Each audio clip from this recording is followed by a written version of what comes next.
It was a dark and stormy night. It's the kind of night when even the bravest of souls would stay indoors with their loved ones, sipping hot chocolate and watching movies. But not our hero. See, he was the only superhero in this universe who got paid by the hour. Tonight there was an 8 p.m. deadline. It wasn't his fault that Metropolis was so dangerous. He was trying to make an honest living here, but the city seemed determined to make it impossible. Just last week, he'd had to stop a runaway train for 25 grand. And then put out a building on fire for an extra 10. That was small change, but where was the overtime pay? Here he was risking his life in a storm to stop 2 low-level thugs from robbing a bank, and the best they could offer him was 50 grand. Where was the hazard pay? I just work part-time here. The mayor had phoned him just before sunset. Well, amateurs aren't allowed in Metropolis. This is a professional city. We'll hand over the money and maybe we'll let you keep your life. There's some chumps trying to rob this bank. He sidestepped and dove behind a nearby car just as the ray gun bolt streaked past him. He took a deep breath and tried to calm himself down. Fighting wasn't in his nature. All this violence made him very uncomfortable. Yeah, they got guns. No, wait, scratch that. They've got ray guns. Send everyone you've got. And hey, send some paramedics too. Maybe the police had things under control. Maybe he could slip away unnoticed and get back to watching TV. It was 7:30 now, he thought, hoping that they'd get the help they needed. To turn their lives around, our hero felt a pang of sympathy for them. They weren't bad guys, just desperate people trying to make a quick buck. He still had half an hour to make his deadline. People were running around screaming, and a little girl was sitting on the floor with her face buried in a teddy bear. Our hero felt a surge of anger.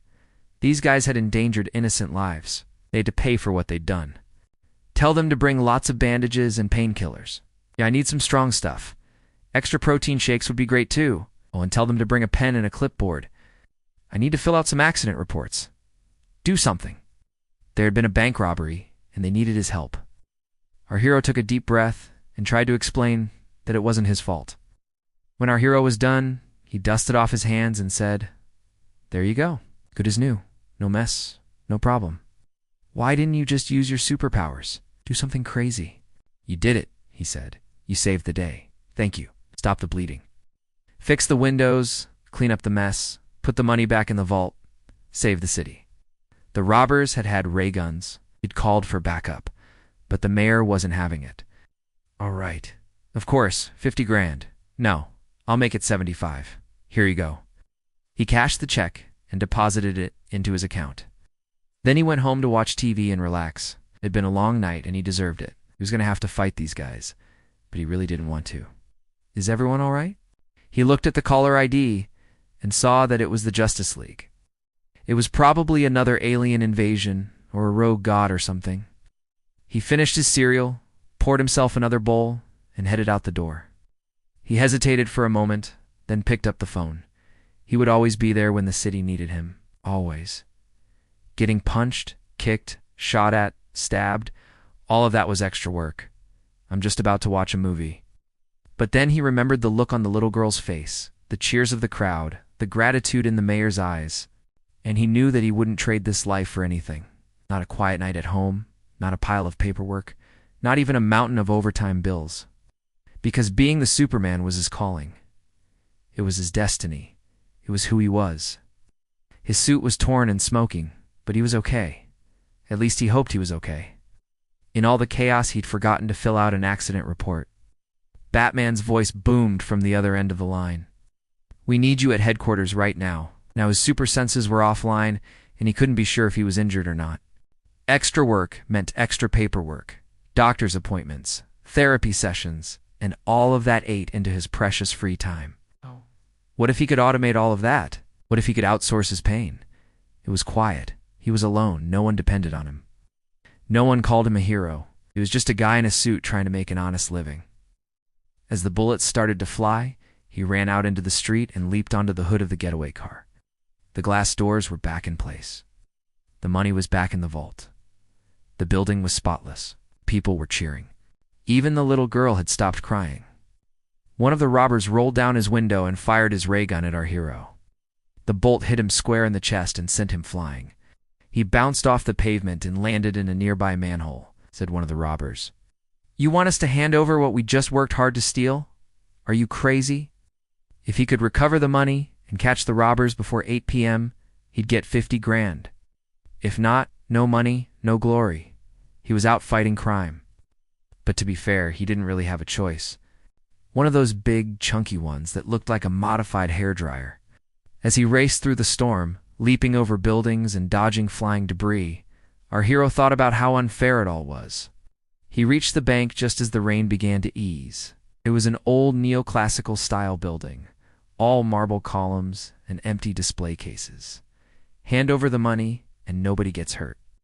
The glass doors were smashed, and there was a big hole in the wall behind the reception desk. The two robbers were making their way out, each carrying a duffel bag full of cash. Our hero landed between them and demanded the money. "What are we talking about here?" "I don't care if you think I'm crazy," said our hero, adjusting his glasses. "Oh yeah," said the other robber, pulling something shiny out of his pocket. "What makes you think we won't hurt you?" Our hero looked closely and realized that what the robber was holding was a ray gun. "Look," said our hero, putting his hands up in defense. "This is a job for Metropolis's finest." "Part-time," sneered the first robber. "So you're some kind of amateur hero." Our hero sighed. They were giving him no choice. Then it hit him. He pulled out his phone and quickly dialed 911. "Yeah," he said to the operator. "The robbers weren't expecting this. They opened fire, but our hero was ready." But he knew he had to do something. He sat up and looked around. He crawled out of the manhole and limped toward the sound of sirens. But as he rounded the corner, he saw that both robbers had been apprehended. Good for them. But then he saw the damage they'd done.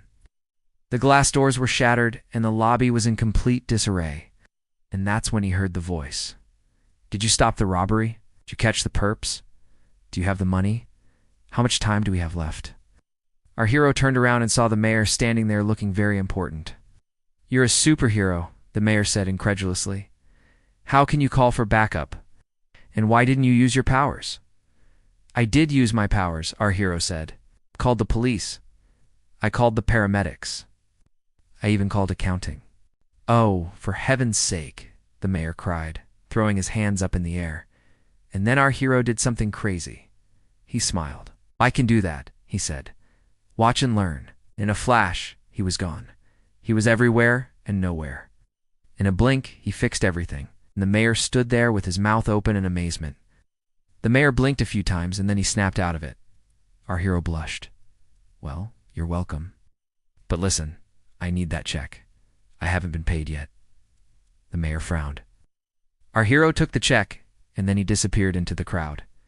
He changed into his pajamas, poured himself a bowl of cereal, and settled in to watch a movie. It was going to be a great night. But just as the opening credits started to roll, his phone rang. "Yeah," he said. "What's up? Where are you? Can't it wait?" our hero asked.